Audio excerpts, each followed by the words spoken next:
करता हूं और उम्मीद करता हूं आप सब लोग मेरी बात को ध्यानपूर्वक सुनेंगे और न केवल सुनेंगे मेरी बात को बल्कि उसको अमल में भी लाएंगे, उस पर अमल करेंगे और उस पर अमल कर लोगे तो निश्चित रूप से आपका जो पैसा किसी भी कंपनी या क्रेडिट कोऑपरेटिव सोसाइटी में फंसा है वो आपको 180 दिन में मिल जाएगा। ताली नहीं बजाओगे इस बात पे? ऐसा नहीं चाहिए, बजाते ही रहो भैया, शांति के साथ हैं, सब लोग सुनेंगे मेरे बात। देखो अभी पहले मैं एक विषय पे आ जाता हूँ। कोई साथी बता रहे थे कि एलआईयू के इंस्पेक्टर साहब या कोई कह रहे होंगे कि साहब आपकी परमिशन नहीं है यहाँ, इसलिए ज़्यादा देर मत बैठो या ये माइक मत लगाओ, रोको मत। ये अंग्रेजी सिस्टम में होता था। जब देश गुलाम था तब कोई भी सभा या रैली मार्च करने के लिए परमिशन लेनी पड़ती थी। जब देश आज़ाद हो गया तो वो सिस्टम भी बदल गया, परमिशन की ज़रूरत नहीं है। अब केवल इंफॉर्मेशन की ज़रूरत होती है कि आप सूचना दें। परमिशन लेनी होती है उनको जो पॉलिटिकल पार्टी हैं, राजनीतिक लक्ष्य के लिए कोई आयोजन कर रहे हैं या कोई अपने व्यापार को बढ़ाने के लिए कोई मार्च कर रहा है, आयोजन कर रहा है, उसको परमिशन की ज़रूरत होती है। ये पीड़ितों का कार्यक्रम है। ये कार्यक्रम तो स्वयं जिलाधिकारी को आयोजित करने चाहिए। ये शासनादेश है कि जिलाधिकारी, एडीएम, एसडीएम, तहसीलदार, एसडीओ सब मिलके गांव-गांव कार्यक्रम करेंगे, लोगों को जगाएंगे, ठगी पीड़ितों को उनके भुगतान के आवेदन लेंगे, उनका पैसा दिलाएंगे। वो शासनादेश है। कहाँ गया साहब वो? अभी ये रहा इसी के अंदर लगा हुआ है, मैं दिखा देता हूँ आपको। एलआईयू साहब कहेंगे वैसे झूठ बोल रहे हैं। झूठ नहीं बोल रहा, ये शासनादेश है। जो काम मुझे या मेरे साथियों को करना पड़ रहा है ये काम जिलाधिकारी को करना चाहिए, एडीएम साहब को करना चाहिए, स्वयं एसपी क्राइम को करना चाहिए, क्योंकि प्रत्येक जिले का एसपी क्राइम भी इसमें नोडल ऑफिसर है। तो थोड़ा सा मैं अधिकारियों से अनुरोध करूंगा कि वो पीड़ित जनता के साथ, अपराध पीड़ितों के साथ इस तरह का दुर्व्यवहार ना करें, संवेदनाओं को, अपनियों को जगाएं और लोगों की पीड़ा को, दुख को, दर्द को समझें कि आप लोगों की लापरवाही के कारण या कहीं आप लोगों की मिली भगत के कारण देश के 20 करोड़ लोगों का जीवन आज संकट में पड़ गया है। कोई ठग उनका पैसा लेके दुबई भाग चुका है, वो राशिद नसीम जैसा साइंस सिटी वाला, तो सहारा इंडिया जैसा सुब्रत राय अपने बच्चों को, बीवी को, प्रेमिकाओं को सबको विदेशों में सेटल कर चुका है। वो पीएसएल वाला निर्मल सिंह भंगू अपनी बेटी, दामाद, बेटे सबको ऑस्ट्रेलिया में बसा चुका है। अगर आप कानून की इतनी ही चिंता करते होते, इतनी ही अनुपालना करने वाले होते तो कोई भी ठग शायद देश के किसी एक भी व्यक्ति का पैसा लेकर के विदेश नहीं भाग सकता था। लेकिन आप लोगों ने कानून का पालन नहीं किया, कानून की अनुपालना नहीं की, न्याय और शासन की कुर्सियों पर बैठकर केवल रोटी तोड़ते रहे, तनख्वाह लेते रहे, गरीबों को, मजलूमों को, किसानों को और अपराध पीड़ितों को डराते रहे, धमकाते रहे। इसलिए आज ये स्थिति आई है देश में कि 5 लाख से ज्यादा ठगी पीड़ित आत्महत्या कर चुके हैं और करोड़ों ऐसे हैं जो आत्महत्या करने वालों से भी बुरा जीवन गुजार रहे हैं। वो अपने जीवन के तमाम सुखों से, आनंदों से, शांति से वंचित हो गए। मानसिक स्थिति इतनी दुर्बल हो गई है उनकी कि वो ये नहीं समझ पा रहे कि हम जाएं तो जाएं कहाँ, लड़ें तो लड़ें किससे, कहाँ पैसा मांगे, कैसे पैसा मिलेगा। वो आज भी दलालों के और बेईमानों के चंगुल में फंसे हुए हैं, क्योंकि उनकी मानसिक स्थिति आपने इतनी कमजोर कर दी है कि वो अपना भला और बुरा सोच नहीं पा रहे, समझ नहीं पा रहे।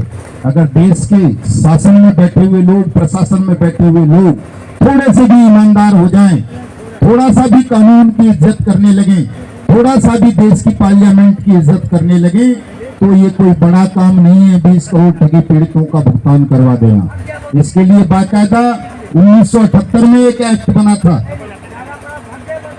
फिर उसके बाद सेबी एक्ट बना, क्रेडिट कोऑपरेटिव सोसाइटी एक्ट बना, कंपनी एक्ट बना, दुनिया भर के कानून बने।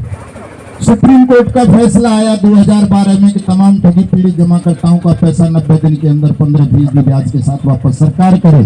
2016 में फिर पीएसएल के मामले में वही फैसला दोहराया सुप्रीम कोर्ट ने कि तमाम लोगों का पैसा सरकार वापस करे, 6 महीने के अंदर करे।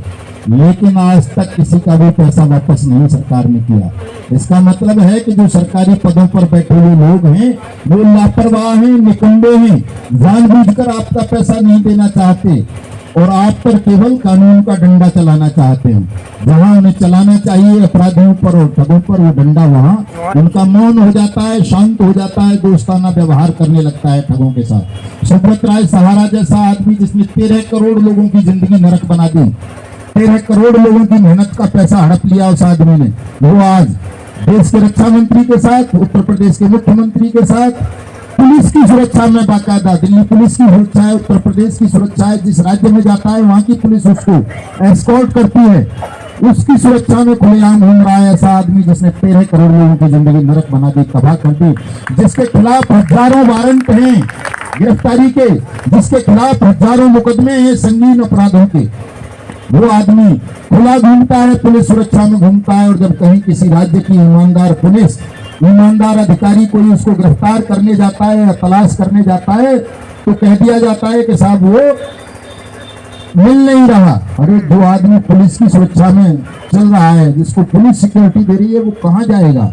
एक वायरलेस मैसेज भेज दो उसके एसपीओ को, जो उसका सुरक्षा अधिकारी है, कि इसको डिटेन करो, ठग है, अपराधी है, इसके खिलाफ एनबीडब्ल्यू वारंट है, इसके खिलाफ संगीन जुर्म में एफआईआर लॉज है, इसको डिटेन करो, हम गिरफ्तार करने आ रहे हैं। तो भागने देगा उसका एसपीओ से? नहीं भागने देगा कभी भी। लेकिन सरकार की इच्छा शक्ति की कमी है, वो उसको गिरफ्तार नहीं करना चाहते क्योंकि वो सबको पैसा देता है, चाहे वो राहुल गांधी हो, अखिलेश यादव हो, नरेंद्र मोदी हो, योगी आदित्यनाथ हो, अरविंद केजरीवाल हो, या दूसरा वो कौन सा लड़का है उसका, चौधरी चरण सिंह का पोता जो है जयंत चौधरी हो, या ये आपकी अनुप्रिया पटेल हो, या कोई भी नेता देश का, उन सबको वो चंदा देता है, इसलिए सब उसको बचाने का प्रयास करते हैं। हमारी पार्लियामेंट ने सर्वसम्मति से एक कानून बनाया, अनियमित जमा योजनाएं पाबंदी कानून 2019, और महामहिम राष्ट्रपति ने 21 फरवरी 2019 को इसे बाया ऑर्डिनेंस पूरे देश में इन्फोर्स किया, यानी लागू किया। उन्होंने कहा कि पूरे देश में जो एडीजे फर्स्ट है हर जिले का, वो इसकी स्पेशल फास्ट ट्रैक कोर्ट होगा आज से और अभी से 21 फरवरी 2019 की रात से। हर जिले का डीएम सक्षम अधिकारी होगा, हर जिले का एडीएम, डिविजनल कमिश्नर, अपर आयुक्त उनको सहायता करेंगे, एसपी क्राइम हर जिले का नोडल ऑफिसर होगा, और वो ठगी पीड़ितों का आवेदन लेकर ठग कंपनी और ठग क्रेडिट कोऑपरेटिव सोसाइटी के खिलाफ मुकदमा दर्ज करेगा, उनकी चल अचल संपत्ति को सीज करेगा, नीलाम करेगा, और न केवल ठगों की बल्कि ठगों को जिन्होंने प्रमोट किया, अमिताभ बच्चन जैसे लोगों ने, कपिल देव जैसे लोगों ने, महेंद्र सिंह धोनी जैसे लोगों ने, और वो कभी राज्यसभा भेज दिया है चोर सरकार जी, क्या नाम है उसका, गुल्ली डंडा सा जो खेलता था क्रिकेट विकेट, इसमें अरविंद केजरीवाल ने जिसको भेजा है, ठग्गू सिद्धू राज्यसभा का सांसद बना दिया है, वो हो चाहे कोई दूसरा हो, इन सबकी भी प्रॉपर्टी जिन्होंने प्रचार किया किसी ठग कंपनी का, उनकी प्रॉपर्टी को भी सीज किया जाए, नीलाम किया जाए, और आपका पैसा 180 दिन में वापस किया जाए। ये कानून कहता है, ये मैं नहीं कहता, ये भारत सरकार ने, संसद ने, देश के राष्ट्रपति ने, देश की कैबिनेट ने, स्टेट गवर्नमेंट ने आपको वचन दिया है इस कानून के माध्यम से। लेकिन हो क्या रहा है, वैसे उनकी भी कोई कमी नहीं है ज्यादा, जो बेईमान लोग शासन की कुर्सियों पर बैठे हैं, कमी ज्यादा आप लोगों की है। आप में से कितने लोग हैं जो अपने भुगतान का आवेदन लेकर यहाँ डीएम या एडीएम के पास आए हो? कोई है? हाथ उठाओ। नहीं, जबरदस्ती नहीं गया था कोई? ऐसे लोग हाथ उठाएं जो यहाँ अपना भुगतान का फार्म लेकर एडीएम या डीएम के पास आए हों कि साहब हमारा पैसा वापस करो। कोई आया था? आप गई थी कभी यहाँ? क्या बोला? नहीं तो हाथ नीचे करो। ऐसे कैसे उठा देंगे? ऐसे मत उठाओ। कोई नहीं गया आप में से भी, हमें पता भी नहीं होगा कि ऐसा कोई कानून है। एजेंटों के घर कितने लोग गए लठ लेके, ईंट लेके, कितना दो पैसा? वो हाथ उठाओ। गए ना? एजेंट कहाँ से देगा इतने आदमी ने पैसा? बताओ, 100 से 200 आदमियों का पैसा लगवा दिया, कंपनी पैसा लेके भाग गई। एक आध तो होता तो दे देता, उसका पैसा दिए भी हैं बहुत सारे एजेंटों ने। कई मुझे बता रहे थे, मैं रात को रही आ जाता कि साहब मैंने 7 लाख वापस कर दिए, 8 लाख कर दिए, 10 लाख कर दिए। और सारे लोग आप एजेंट के पीछे लठ ले लेके पड़ गए। आपको कहाँ जाना चाहिए था पैसा मांगने? डीएम साहब के यहाँ, चूंकि डीएम साहब ने देना है। लेकिन आप वहाँ कोई नहीं गया, और कोई नहीं गया तो डीएम साहब को सपना आ रहा है कि मेरे यहाँ ठगी हो गई है। जो पहले डीएम साहब रहे होंगे वो अपना खा पी के चले गए होंगे, उनसे ठगों से ले लेके। यार तू मेरे इलाके में ठगी कर रहा है, ये धंधा कर रहा है, चल मंथली दे। तो डीएम रहे हो या एसपी रहे हो या थानेदार रहे हो या जो भी रहे हो, जो भी चंदा फंदा जो भी लिया होगा मंथली संथली, वो पुराने वालों ने ली होगी, नए वाले ने तो नहीं ली होगी। अब तो 2019 से बंद है सारी कंपनी। तो हम यही तो कह रहे हैं कि जब चोर हैं तो तुम चुप क्यों हो? हम यही कह रहे हैं कि तुम नहीं जागोगे तो चोर को चोरी करने में क्या दिक्कत है? घर में ताला नहीं लगाओगे, दरवाजा नहीं लगाओगे, अपने पशुओं को बांध के नहीं रखोगे तो कोई भी चुराई ले जाएगा, चोरी करता रहेगा चोर। तो जब आप ये समझते हैं कि वो चोर हैं तो उन चोरों से बचाव का रास्ता निकालोगे ना। वो रास्ता क्या है? वो रास्ता है कानून, और कानून आपके भुगतान की गारंटी देता है, लेकिन कब?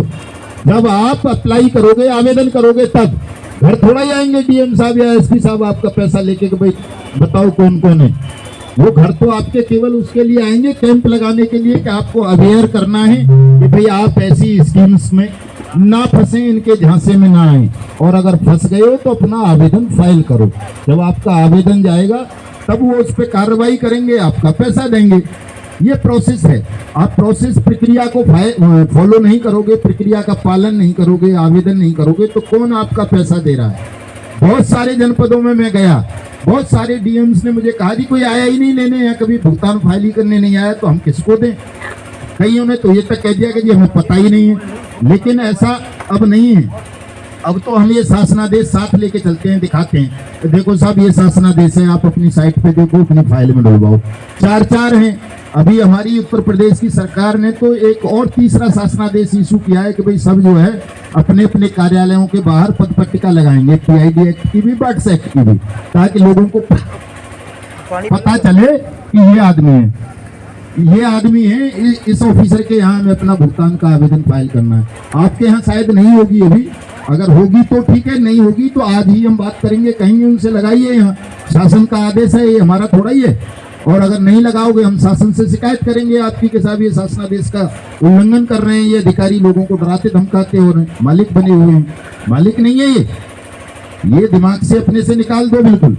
चाहे डीएम हो, एसपी हो, थानेदार हो, सिपाही हो, चाहे प्रधानमंत्री हो, राष्ट्रपति हो, जज हो, सुप्रीम कोर्ट का जो चीफ जस्टिस है वो भी आपका नौकर होता है।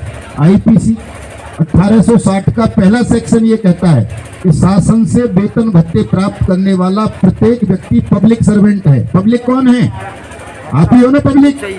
जनता के नौकर हैं ये सब लोग, अपराधियों के नौकर नहीं है, ठगों के।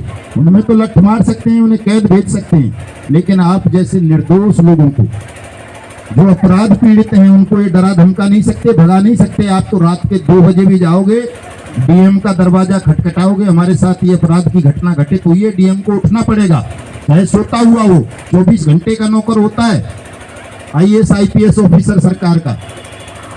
वो ये नहीं कह सकता कि मेरा वर्किंग टाइम नहीं है, मैं तो 11 बजे तक ही मिलूंगा, मैं रात को नहीं मिलूंगा, दरवाजा नहीं खोलूंगा।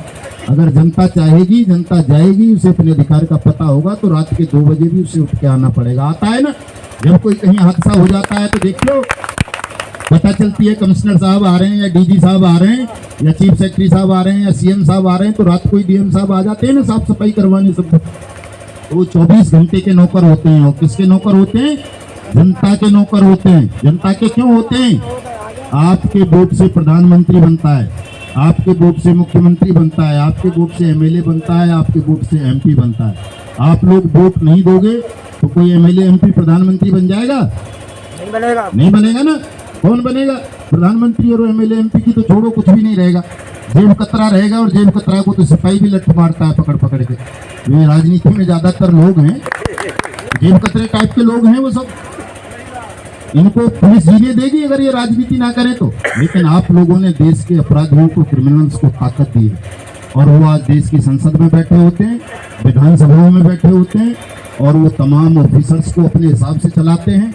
आप लोगों का तो शोषण करते ही करते हैं, केवल मीठी मीठी बातें करते हैं, कागजों में कानून बना देते हैं, और जब बात अनुपालना की आती है तो वो अनुपालना नहीं करते, बल्कि वो सुब्रत राय सहारा जैसे ठगों की गोद में बैठ जाते हैं जाकर। पूरे देश ने देखा होगा, अभी जब मुलायम सिंह जी की डेथ हुई कि मुलायम सिंह जी की डेथ के समय सुब्रत राय सहारा रक्षा मंत्री के साथ बैठा था, मुख्यमंत्री के साथ बैठा था, कितने IPS IAS ऑफिसर्स वहाँ उपस्थित थे, कितने MLA MP उपस्थित थे, सबके सामने सुब्रत राय सहारा खुला घूम रहा था, वारंटी आदमी। आप जरा सा अपराध करके देख लो, कोई किसी एजेंट के खिलाफ कोई छोटा मोटा मुकदमा भी दर्ज करवा देता है कोई निवेशक, तो उसको लठ मारते हुए गाली देते हुए पुलिस वाले उठा लाते हैं। लेकिन सुब्रत राय जैसे लोगों के साथ ऐसा नहीं किया जाता। क्यों नहीं किया जाता? उनको राजनीतिक संरक्षण प्राप्त है, और जिसे राजनीतिक संरक्षण प्राप्त हो गया वो तो बदमाश है, दादा है, मालिक है देश का। और राजनेता आप पैदा करते हो, राजनेता आप पैदा करते हो, आपके वोट से राजनेता बनते हैं। इसलिए आपकी ताकत का एहसास आपको करना है। और क्या करना है? हमने संकल्प लिया है। आवाज नहीं आ रही क्या? कुछ ठीक रहे। ये साउंड वाली भैया, ये देखिए 2 साउंड है। कोई बात ना, बिना साउंड के बोल देंगे, वहां तक तो हमारी आवाज आ जाएगी। काय को हल्ला मचा रहे हो भले आदमी? हल्ला मत मचाओ, ले साउंड रखे थे। मैं बता रहा था आपको कि आपके वोट में सबसे ज्यादा ताकत है। आपके वोट से सरकार बनती है, आपके वोट से सरकार बिगड़ जाएगी। और अगर सरकार बिगाड़ने की डर आप किसी को दिखा दो तो ये जो 180 दिन का क्राइटेरिया इस कानून में बताया गया है, 180 दिन में आपका भुगतान होना है, तो वो कम होकर के 1 ही दिन हो जाएगा। लेकिन तब होगा जब आप डर दिखा दोगे सरकार में बैठे हुए व्यक्ति को, और ये डर दिखाने का अधिकार आपके पास है। हमने संकल्प लिया है, पूरे देश में आह्वान कर रहे हैं कि या तो इस कानून की अनुपालना शासन प्रशासन में बैठे हुए लोग कर दें अविलंब, सबका भुगतान आरंभ करें, क्योंकि ये 21 फरवरी 2019 से लागू है। जो हमारा PID एक्ट है उत्तर प्रदेश का, वो 2016 1 जनवरी से लागू है। सबका भुगतान या तो कर दें तुरंत, नहीं तो 23 मार्च को हम पूरी दिल्ली का घेराव करेंगे। जहां राष्ट्रपति, प्रधानमंत्री, गृह मंत्री बैठते हैं, वहां जाएंगे। भारत माता की। सब लोग 23 मार्च को 2 स्थितियों में चलना है आपको। आपका भुगतान हो जाता है तो प्रधानमंत्री का और अपने मुख्यमंत्री का धन्यवाद ज्ञापित करने के लिए आपको दिल्ली आना है कि भाई आपकी जय हो, आपने हमारा भुगतान कर दिया जो 20 साल से नहीं हुआ था। और अगर भुगतान आरंभ नहीं होता है तो धिक्कार दिवस मनाने आएंगे आप, प्रधानमंत्री को चेतावनी देने आएंगे। प्रधानमंत्री के साथ साथ तमाम विपक्ष के लोगों को भी चेतावनी देंगे। अरे चाची चुप रख, क्या शोर मचा रही है? आप बात नहीं करो, शांत रहिए, पीछे बैठा करो जिन लोगों को बात करनी हुआ करे। क्या करेंगे? अगर भुगतान हो जाता है तो धन्यवाद देंगे प्रधानमंत्री का भी और मुख्यमंत्री का भी, और अगर भुगतान नहीं होता तो निंदा करेंगे, धिक्कार दिवस मनाएंगे और वहां से कसम खा करके आएंगे कि अगर हम सही मायनों में अपने माता पिता की संतान हैं, ईश्वर को मानने वाले हैं, अल्लाह को मानने वाले हैं, और जो भी जिसको जो मानता है, तो हम आने वाले किसी भी चुनाव में अपने वोट का इस्तेमाल नहीं करेंगे, मतदान का बहिष्कार करेंगे। मदनलाल तुम आजा, तुम संघर्ष करो, तुम्हारे साथ है, मदनलाल जी संघर्ष करो, तुम्हारे साथ है, पैसा हमारा आपका, पहले भुगतान, पहले भुगतान। भारत माता की। आपने तमाम लोगों को वोट दे करके देखा है, उत्तर प्रदेश वालों की बात कर रहा हूं मैं।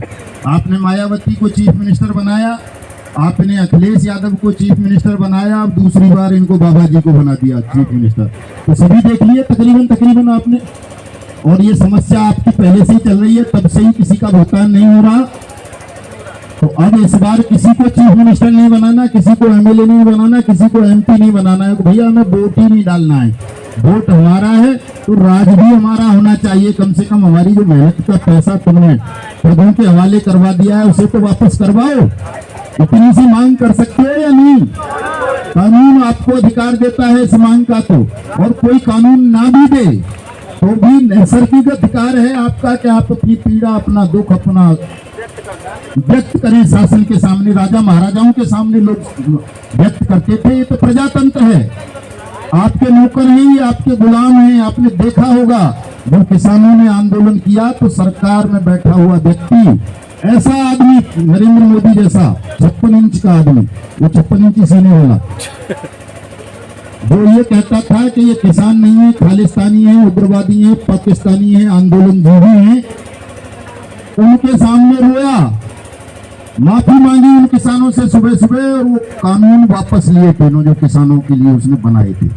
कहा था कि साहब मैं कानूनों को देश हित में बना, किसानों के हित में बना रहा हूँ, लेकिन वही कानून वापस लिए। क्यों ले लिए? किसानों ने संघर्ष किया, कोई अधिकार नहीं था कानून वापसी की मांग करने का किसानों को, लेकिन उन्होंने अपने नैसर्गिक ईश्वर प्रदत्त अधिकार का प्रयोग किया, संगठन बनाया, दिल्ली को घेरा, 1 साल तक जुटे रहे। 700 से ज्यादा किसानों ने मौत को गले लगा लिया वहीं बैठे बैठे।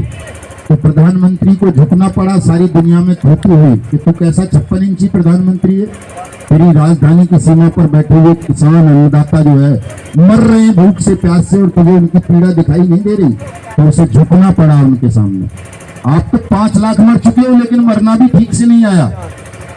कहे साहब वो निवेशक जो है एजेंट मरे, 5 लाख से ज्यादा एजेंट मरे। वो कोई सुसाइड नोट छोड़ भी गया तो लिख गया वो निवेशक पैसे मांग रहा था तो डर से मर गया हूँ, वो पुलिस में FIR लिखवा दी थी। अरे निवेशक के डर से थोड़ा ही मरा, तू निवेशक का पैसा दिला देता तो निवेशक तुझे काहे को डर दिखाता, तुझे चाय पिलाता, रोटी खिलाता, और जब निवेशक का मैच्योरिटी पूरी हो जाती तो तुझे और भी पैसे देता। मूर्ख आदमी, मतलब मरना भी ठीक से नहीं आया कि किसकी वजह से मरे हो। समस्या का कारण नहीं पता, समस्या का कारण ये है लड़ाई केवल भुगतान की है। निवेशक का पैसा दिला दो, निवेशक आपकी पूजा करेगा, इज्जत करेगा, और निवेशक का पैसा नहीं दिलाओगे तो आप भागते रहो कहीं भी। निवेशक गाली तो दे ही देगा, अगर और कुछ नहीं बिगाड़ पाया तो आपको बददुआएं जरूर देगा। जो कानून बन गया है, भुगतान की गारंटी का कानून है, तो कम से कम उस कानून का इस्तेमाल करना अपने निवेशकों को सिखा दो। उन्हें लेके आओ, DM के यहाँ आवेदन करवाओ, उनका पैसा दिलाओ, सारा